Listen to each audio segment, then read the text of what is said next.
Welcome to one of the last events, for me at least, at this book fair. I welcome you all for a topic which is a fascinating one, books and sports. When I took the job as a curator 3 years ago for Slovenia, it was very clear that Slovenia is producing one of the most exciting and extreme philosophers in the world, that it kind of like definitely has 200-300 of the most exciting poets in the world, and so we did this wonderful anthology of Slovenian poetry. But, as you all know, Slovenia is also an extremely rich country in sports. It has some of the best performers in the world. Think about cycling, think about mountaineering, think about ski jumping, think about basketball, and think about swimmers. Our guest today is Sara Isaković, Olympic silver medalist in 200 meters freestyle, which she won in Beijing in 2008. Oh, thank you. Hvala, thank you. Which was really a surprise, and I followed it on television while I was covering parts of the Olympic. I was in Shanghai and doing some research at that time, and I saw you live, and it was really fantastic to see that.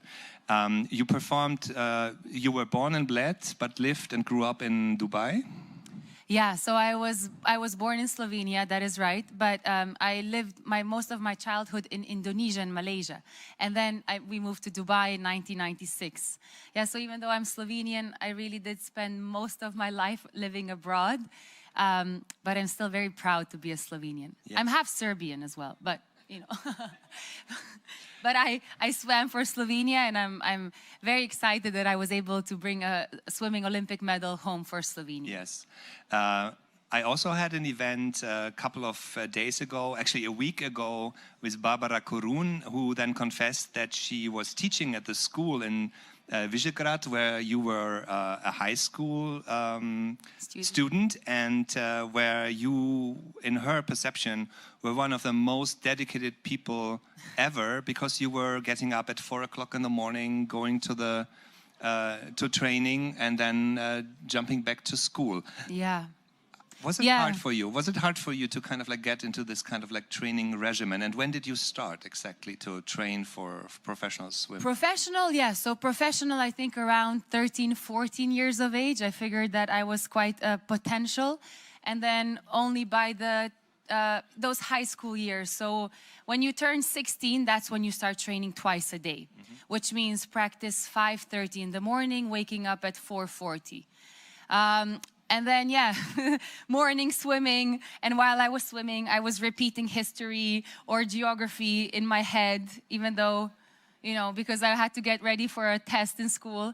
And then I did go to school smelling like chlorine every day. And as soon as I entered the classroom, they were like, oh, Sarah has come. Not because they saw me, but because they were smelling chlorine from my hair and my skin. But I really did love school. I really did love it. So for me, there was never a problem going to school, and the teachers, poor kids today, because in Bežigrad, if somebody complains that you cannot do sports in school, they're like, we're gonna bring Sara back to tell you it's possible. So I feel sorry for the kids. They're like, oh, there's this Sara who kind of did it both. But so I really did enjoy school, but I had visions and dreams in sports as well. So yeah. And how did that come into being? I mean, when did you know that, you know, you want to become a professional swimmer? Yeah. Yeah, it was very vivid for me. So I was 12 years old when I was watching Sydney Olympics. Sydney was in 2000. And I vividly remember we lived in Dubai back then. I was watching the Olympic ceremony opening. And as a little kid, really, when I watched the opening ceremony, I said out loud to my parents, I said, Mom, Dad, next Olympics, I'm going to be there. So it started 2000. My dad was all excited because of this like more, you know, Serbian mentality. He was like, woohoo, we're going to Olympics. My mom, very typically Slovenian, is like, let's be a little bit more realistic. So she tried to keep us a little bit on ground while I was dreaming with my dad. And then 2004, I really did go to Athens as a 16-year-old. So the journey began 2000. And then in Athens, I realized maybe there's another bigger step as well. To piggyback on this, what you said, like your father's side, like the enthusiastic dreamer, and the mother's side, the more realistic. So what's the combination in training regimen and really becoming a professional sports person? What do you need, the dream or the realism, or both? The dream needs to be there because it's very difficult to wake up at 4:30 in the morning without the dream. But the realism of it is, it's gonna take incredible amount of tough work. And usually, you know, people, did you watch Olympics? Does anybody watch Olympics? Yeah? So you see, right? So you're like, oh, these athletes, they're so prepared. Look at them, they're so motivated. And you see the pinnacle of everybody's career, but nobody really sees the behind the scenes. And the tears and the sweat and the pain of every single day life. It's really, really challenging. So if you don't have the dream to push you through, I say it's not worth it. Really, because the discipline is so intense. And it means, for example, school-wise, if I come from school at 3 p.m., 4:30 p.m., I need to be at practice again. I have 1 hour and 15 minutes to finish all the homework. And then I go to training, I come back at 9 p.m., and maybe for 20 more minutes, I have time for homework again. So luckily, sports, you know, kind of pushed me into that discipline, but if you want results, you have to maintain it, yeah. Yeah. So I coined this talk as a meeting between books and sports, or literature and sports, because you might all think that, oh, this is a book, and then you just like have an idea and you produce a book. It's more or less the same. To write a book takes you 3-4 years, Yeah. to really write it, to be prepared for it, to also have a similar regimen. Yeah. This book, the anthology of Slovene poetry, was conceived 8 years ago with Amalia Maček, my co-curator and co-editor, and then we had a third one, Aleš Steger. And I can tell you, meetings, frustrations, repeat, is in the writer's life as well. We have writers here amongst us, we have translators here amongst us, who I think have the same training regimen by just like learning by doing things. We have sports people here. We have a wonderful fencer, also a very famous one, who is our director of the book agency and who is kind of like directing the whole Frankfurt book preparation. And this is fantastic. You wrote a book yourself on a mental training program for swimmers. What can I, as a writer, learn from that? So yes, so I did continue swimming in academia at a pretty, high level. I was lucky to go to Berkeley after Olympics in Beijing. So there I studied psychology with an emphasis on neuropsychology. And then I was even more interested in the mechanisms of the brain, the structure and function of the brain, what makes an individual resilient to stress. So then I did some brain research as well in San Diego.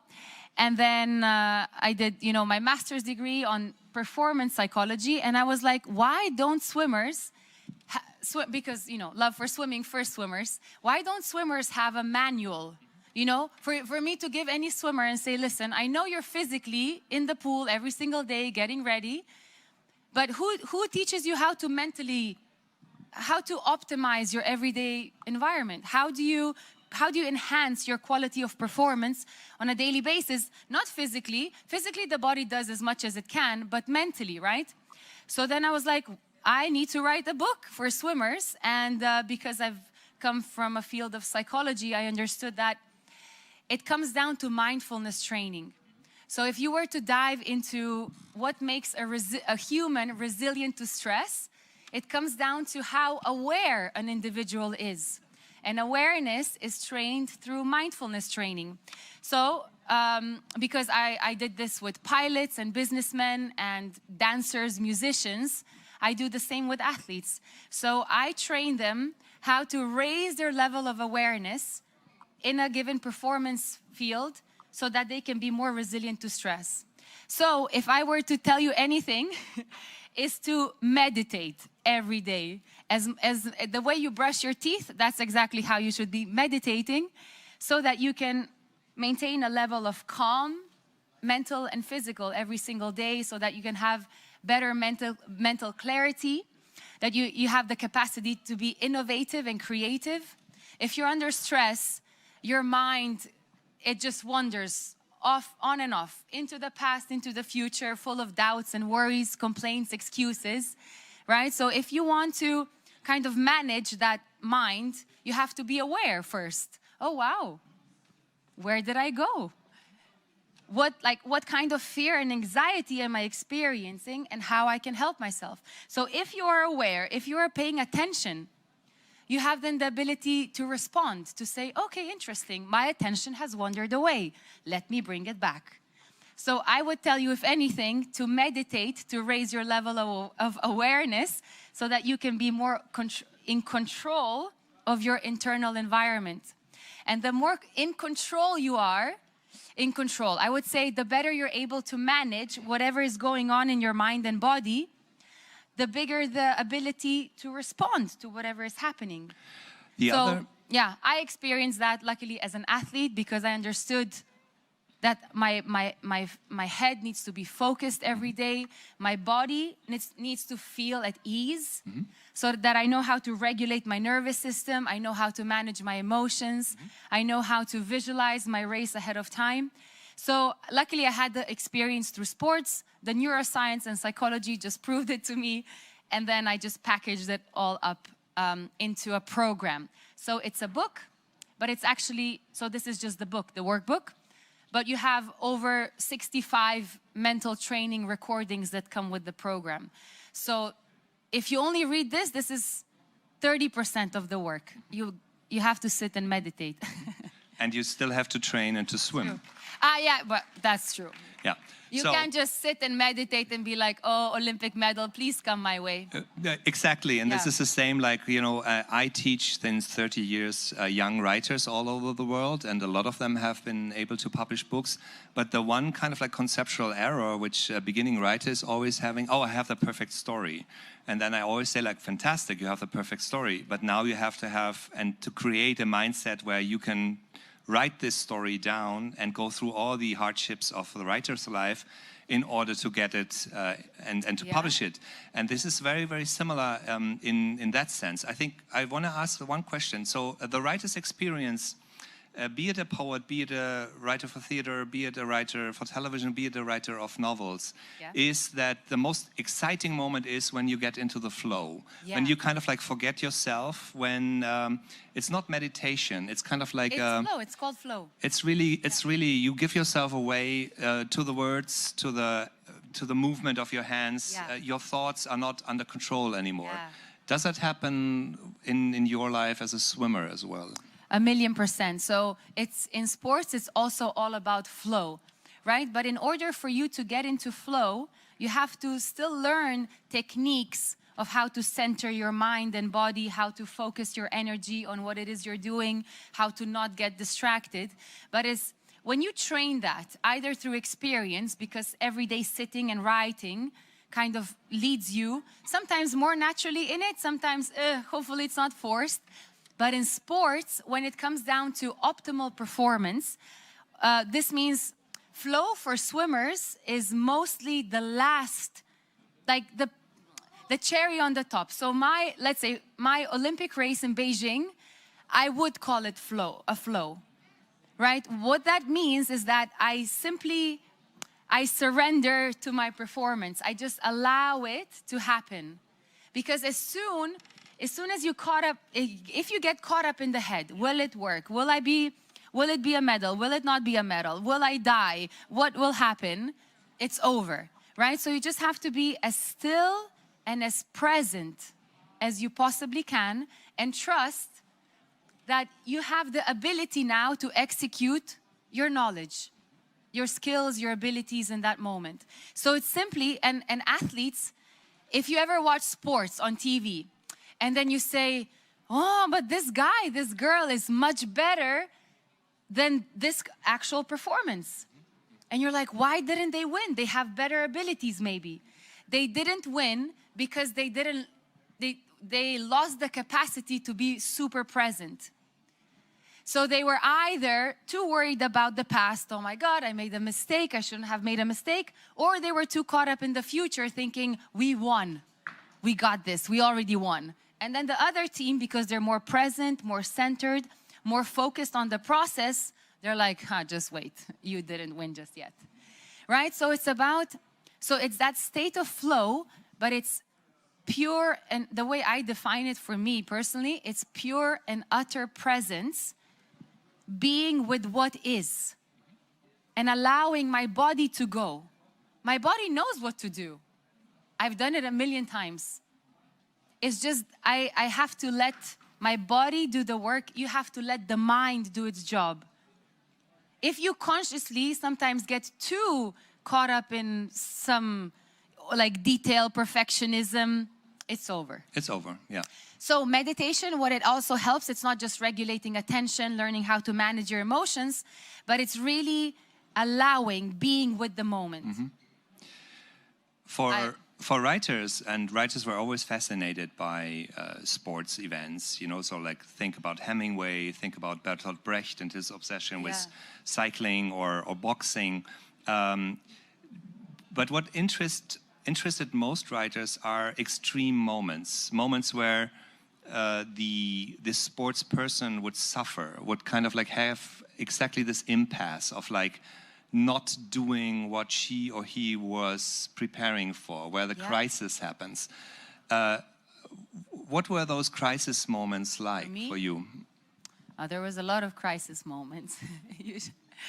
Usually the media, the journalists don't write about the crisis moments. So I had a lot of crisis leading up to Beijing. People thought, you know, it just goes like, whoop. But for example, in 2005, I was supposed to medal at World Championships. I entered second into the final. This was Montreal, 2005. And I completely like chickened out. My body was paralyzed. At the end, I was fifth. Then the next European champion, I have a 2.5-year-old luckily already, so I went through the phase. So then, right, 2006, I was supposed to medal again at European Championships. I got 8th. 2007, I was ready to break the world record in 200 butterfly. I come to Australia, World Championships. I got the worst food poisoning of my life. I've never been more food poisoned. I was laying half dead in my hotel room. The doctor came to give me an IV because for a day and a half, all I did was, you know what. So I lost 2.5 kilos in less than 2 days. And then the next day I had my performance in 200 butterfly. So I was supposed to be, you know, either first, second, or third. And then I got 7th. And I was like, really? Come on. Then 2007, winter, this was 8 months before Beijing Olympics.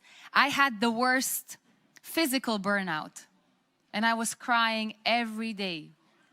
My body is falling apart. I have Olympics in 8 months. So there was a lot of crisis moments. But what I did, for example, in my own head, I would come home after that practice or after that race. I would mentally, in my imagination, erase it. Or I would rewind the movie like... So I would erase what happened, and then in my imagination, I would re-swim the practice or the race again. And I would hear my coach say completely different times. So I would be like, that was a shitty practice. Okay, not my reality. I did like a little state of self-hypnosis. I went into a visualization process. I re-swam the practice. I was like, this is good.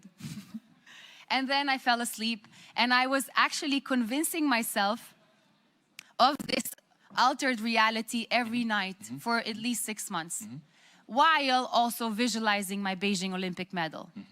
So if I re-swam the practice. I was like, this is good, I'm on the right track. Then I went to Beijing in my imagination.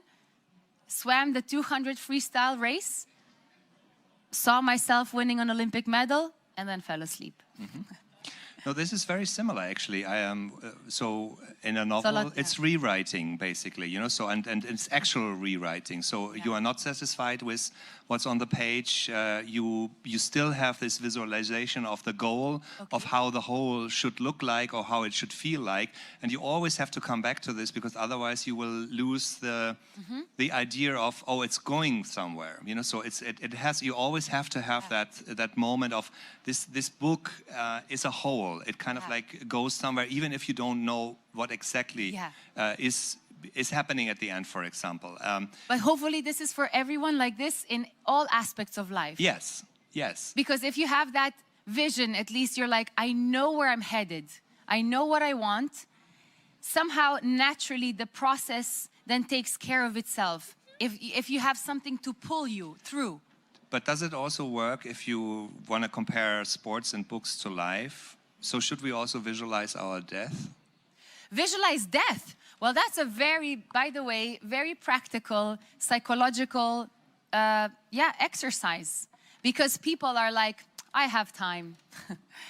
They're like, I will start my diet on Monday. Actually, not Monday, next month. And then they're like, Monday next year. And then they're like, next year. Because it's already December, so let's start January. And somehow, it's an ongoing process, and people keep waiting. They keep waiting. For what? What do you keep waiting for? For next year. And then another next year goes by, and you're like, okay, well, or maybe you're like, it's not meant for me. So, why? I mean, it's very daunting to visualize your death, but to know that, okay, eventually there is a time when I won't be here anymore. So why not take advantage of every single day and say, what's in my power right now to make a tiny little change so that I can at least give myself an opportunity to live as healthy as possible, right? At the end of the day, it's about being healthy and making healthy choices for myself. Well, tell this to writers, and tell this to writers who actually also curate the book fair and to be at the book fair for this week. I saw all my colleagues this morning in the hotel, all looking like me, all looking very tired after 20, 25 events. Yeah, okay. There's something. Okay, so I start tomorrow, I promise. You will start tomorrow? Okay. Well, if people only took care of daily, tiny little habits, a little bit of movement, a little bit of meditation, just healthier choices when it comes to food. Maybe standing up for yourself and you're like, no, I don't deserve this. I deserve better. If people just really figured out, okay, every single day I have the power to make a change, they would do it. But somehow you're just like, not today. Today it's my aunt's birthday. You know, she's baking cake. In Slovenia, danes je nedela. Bomo štrudel jedel. Ja, oder gibenica. Karkoli.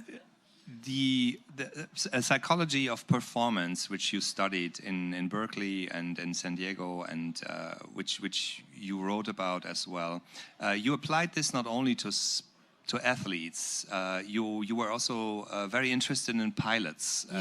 Because when we talked about what happens in the skies, it's really fascinating that pilots who are trained to a certain level of technique, of crisis technique as well, but there's still the fact that most of the plane crashes are due to performance errors, too many. So what's the relation there, and how can you train pilots and other people in kind of like high security and stress situations? How can you prepare them for better performances? Yeah, so I started with pilots because all of my family, everyone's a pilot. And even my mom was a flight attendant.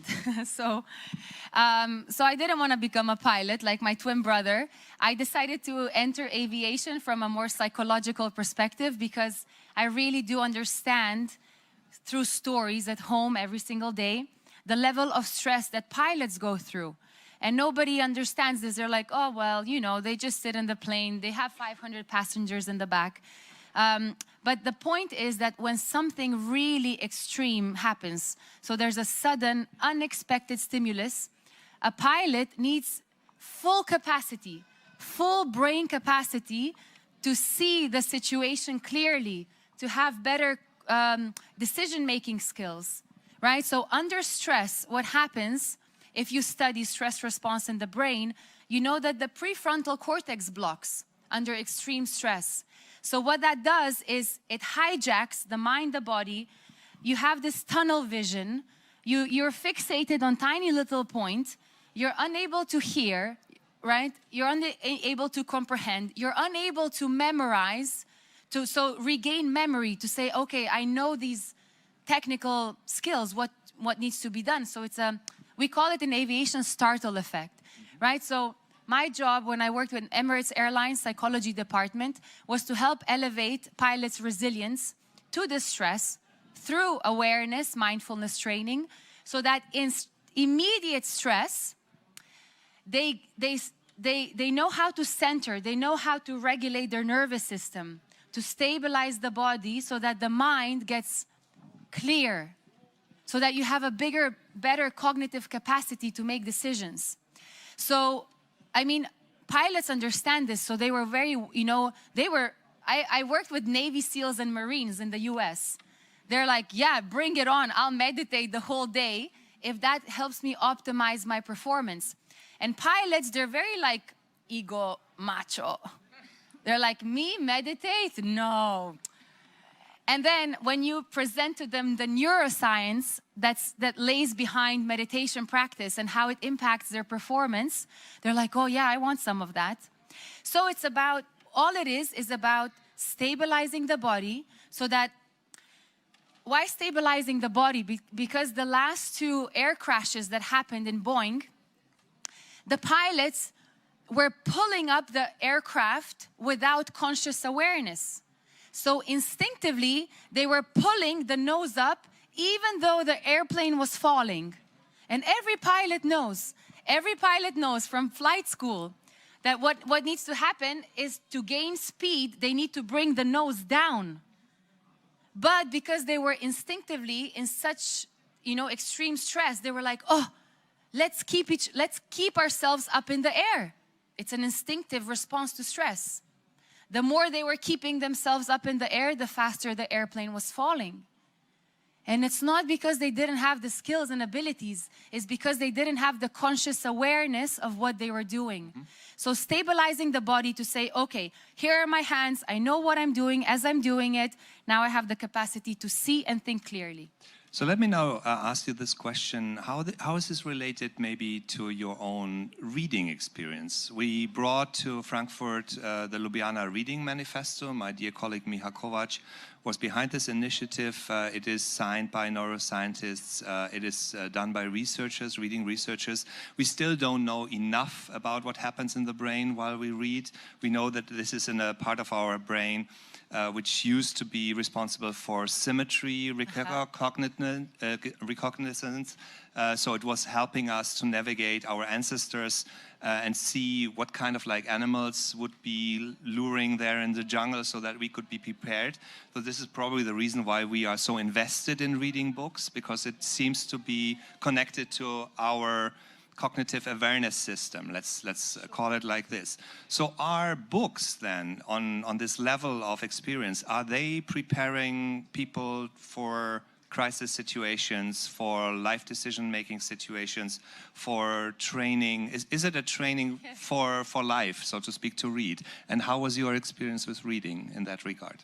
Yeah, I definitely, any kind of reading is a mental training exercise, not only because you're developing even better skill to read, to comprehend, but it's about raising your level of awareness through acquiring knowledge. And the more knowledgeable you are, the more powerful you are. In the sense of, you have better understanding of the world, better, and not only that, but it sparks your creativity, innovation, your thinking ability, right? So it depends what you're reading, I guess, but I always saw reading. But evolutionarily speaking, if you look at reading, why it's so beneficial for us is because when a human being back in the day was able to sit and draw or tell stories, right? They didn't really have books like that many years ago. But what they say is it presents safety to a human, right? So if you're able to sit and read, it means you're safe. And it activates your parasympathetic nervous system, which is very healing for your body because you're in a rest and digest state. So in that essence, it's powerful in all sorts of ways. I have to say that when I was a kid, my favorite book was Anna Frank's diary, the Diary of Anna Frank. And really it was. And why I admired her so much, because I thought she was so brave, but she also had this diary she could turn to whenever she was in pain or struggle, or she was also sharing something exciting and from her childhood. So I read Anna Frank's diary when I was around 10. And then from when I was 10 onwards, I pretended to be Anna Frank. So since I was 10, now I'm 35, I have over 30 journals, life journals. I started writing when I was 10, way over 30, like close to 40. So what I loved about that book, it inspired me to write. And since I was 10 till today, I never stopped writing. And I journal every single day. Whether it's what I'm grateful for, good things that happened, you have to wire your brain to think of good things, otherwise you only think of bad things. So things I have, places to improve, what I learned from my lecture, because I lecture now a lot in Slovenia. So I journal every single day. If I need to say something, I go to the journal. If I need to cry it out, I cry while writing it in my journal, just so to put it on paper. So that was my biggest inspiration when I was little. And then in 2006, I read Natalie Coughlin's Golden Girl. Natalie Coughlin she has 13 Olympic medals. She's one of the most famous American swimmers, girl swimmers. And when I read Golden Girl, I was like, next Olympics, I'm gonna win an Olympic medal. So two books that I vividly remember that changed my life in an instant. So writing and reading as inspiration, as setting a goal, as kind of like, imagining yourself already in the place where you want to be. In that sense, literature works very well. This relationship between writing and reading is very interesting. So for you, writing is more natural than reading a book. Well, so writing, I have to tell you the truth. When I was young swimmer, I didn't have time to read. So sorry to say. I did read everything that I needed to read in high school. I would sometimes skip a few pages and go to Spark Notes or, Spark Notes, I don't know if you've ever heard. It's like it's the abbreviation of a book, which kind of like really gives you the main themes, the main characters, and it helps a lot. Yeah. So I didn't cheat through the system that much, but sometimes I need a little bit of help. But ever since so really that phase, I didn't have time to read. I only had time for homework and to study, to read for pleasure, that is, apart from Anna Frank's diary. But the writing I was in love with since I was very little. So all I remember from my English classes while I was in Dubai, I just kept writing stories and I just love writing so much. And it never stopped. To this day, I love writing. So I think the love for reading, because now I love psychology books. I just love to read anything that is on psychology. The love for reading came later. But I think the writing made me a better reader later on. Yeah, this is exactly my experience as well, because I'm teaching literature, creative writing since 30 years, also to school children who are supposed to, everybody tells me, no, they don't read, they're not capable of reading anymore. So I start with writing, and once I lure them into, their own imaginary worlds, where they kind of like really get invested in telling their stories and to learning those techniques, they also become interested in reading. And this kind of like combination is really important. And I think this is the only missing link in our wonderful reading manifesto, to also connect it like you told everyone. So that should be the practice of our daily school life, not to kind of like read Madame Bovary and then write an essay about Madame Bovary, but to become Madame Bovary. This is famously the quote of the author of Flaubert, Madame Bovary c'est moi, Madame Bovary this is me. And there's a reason, that writing prepares you for reading, that reading is actually a rewrite of the book from your own perspective. We all try to do this, right? When we read, we are thinking about what are the alternatives? What could she have done? What would I have done in this situation? And then the book becomes so much more intense. It becomes so much more important. But let's go back to this question of, so now you're doing a lot of lecturing, you're doing a lot of tours, you created this wonderful book, which I will read, and I will invest my 5 weeks of is it 5 weeks? Yeah. 5 weeks training program for becoming a healthier, better athlete and performer. And I will also let you know how that works also if I apply this to writing techniques or to translating techniques. The other not book which you brought to the book fair is a play, Make It Happen. Can you tell us a little bit about this one? Yeah, so this was initially supposed to be a book, but then I figured people need a little bit of a different format. So what happened was, just a quick story. I've been, as a performance psychologist, I lecture also on the topic of goal setting. And no matter how big the audience was it 20 people, 30, 40, 300, every time I ask the audience, please tell me honestly, really, how many times in, let's say, in a period of 5 to 10 years, do you sit down and write out your goals? Like, goals means just what it is you want. What do you want? Do you have any wishes? Does any of you have any wish? Yes, okay, whatever it might be. Personal life, relationships, finance, there's always something that maybe you wish to be enhanced or give yourself a chance to experience, whatever it might be. So people, like I said, they just wait. They're like, well, or, they don't feel worthy of success, so they say, this is not for me, I don't think I can ever achieve it.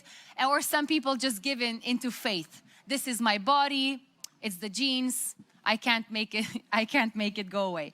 Right? So I saw there's a lot of passivity, and I said, why don't we create a goal-setting tool which is in the form of a board game? Why? So what that means is I prepared the material, my husband did the magic and put it into a into a product. But we said we want to teach people how to properly set goals and then also help them mentally prepare to achieve those goals. So I put it all into a board game.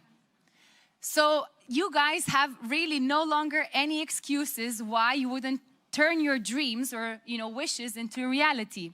You actually get to sit down with yourself. It's a 2-hour process. You open up a board game and you go through a very simple card opening process. And it's very fun, it's interactive.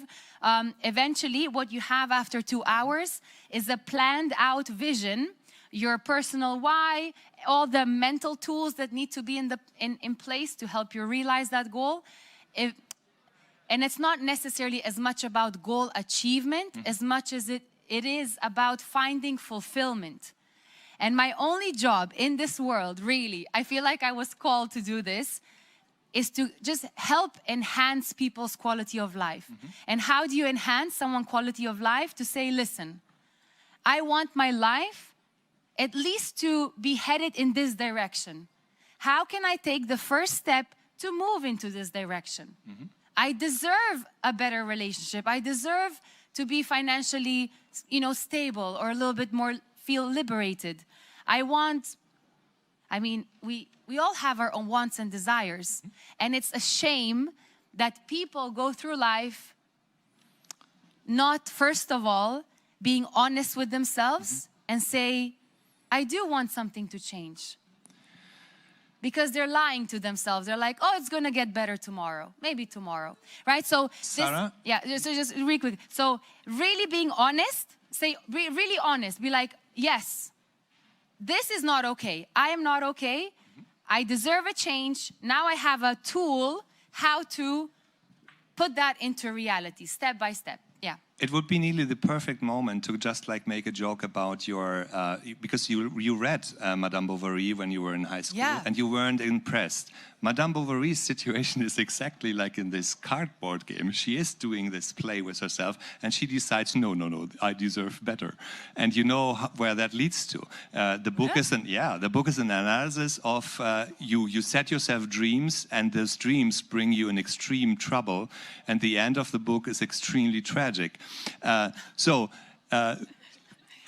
don't want tragic endings here. Yes. No, we continue talking a little bit more. It's just like for me as a writer, and many other writers who are here will probably be with me there.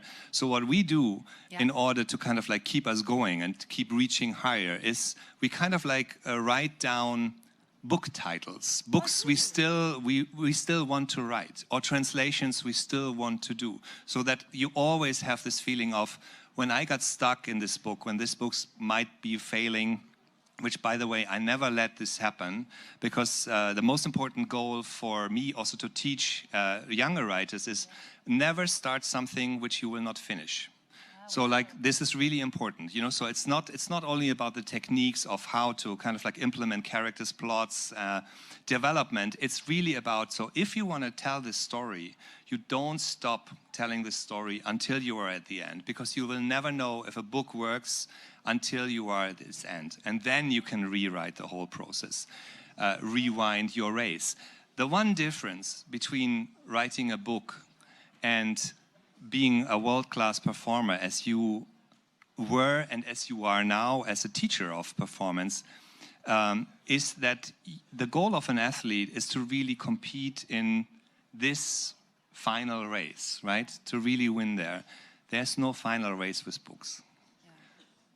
The book is there, and then you can say like, well, I achieved my silver medal, my gold medal, my bronze medal, or at least I competed in the Olympics, at least I competed in the book fair. And Slovenian literature really competed in this book fair on the best and highest level, and I thank Sara Isaković to kind of like enlighten us through the perfect process of performances. I hope it was enlightening to all of you. Thank you so much for coming. Thank you so much for having me. Bravo.